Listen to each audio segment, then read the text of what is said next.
Shocking. I want to welcome in the rest of the panel so we can talk more about this. We've got commentary editor for the Washington Times, Kelly Sadler, here.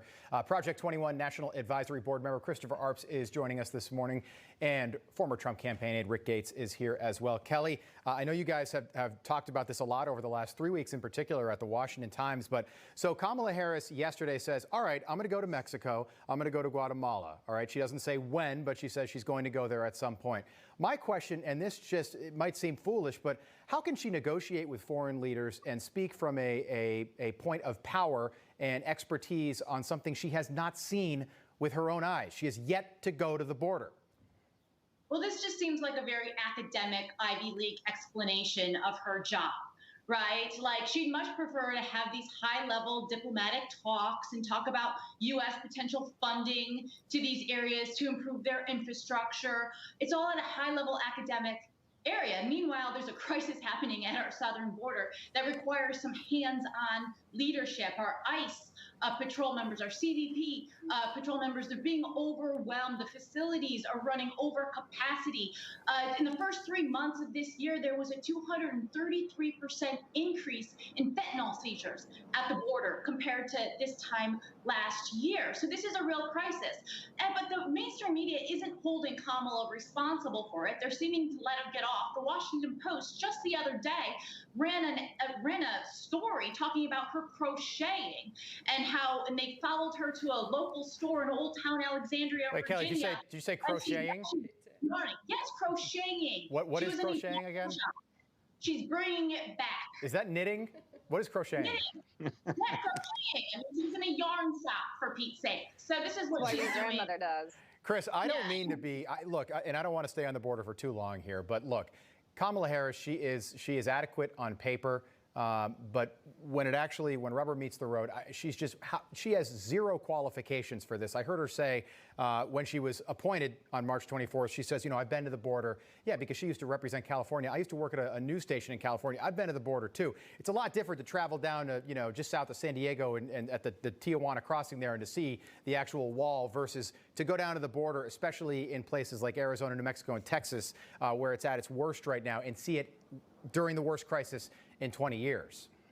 Look, going down to the Triangle countries and trying to help them alleviate their problems to stop this migration is fine, but that's something you do after you get the crisis on the border stopped. Look, I think they're afraid to put Kamala Harris in front of the media and to answer questions about this. If you'll remember, she's been the vice presidential candidate since last July. She's been president for the last 3 months. This woman has never had a press conference as a candidate or as the vice president. I think they're afraid to put her out in front of the public because you see the kind of things that she does with the nervous laughter when she really doesn't know what she's doing. So I think they're hiding her, and I don't think she wants to touch this with a 20-foot pole. I think they're protecting her, though. I don't think they want any of these bad things tied to her for her political future. Right, which starts possibly earlier than 2024, but it looks like maybe 2024, sometime in November.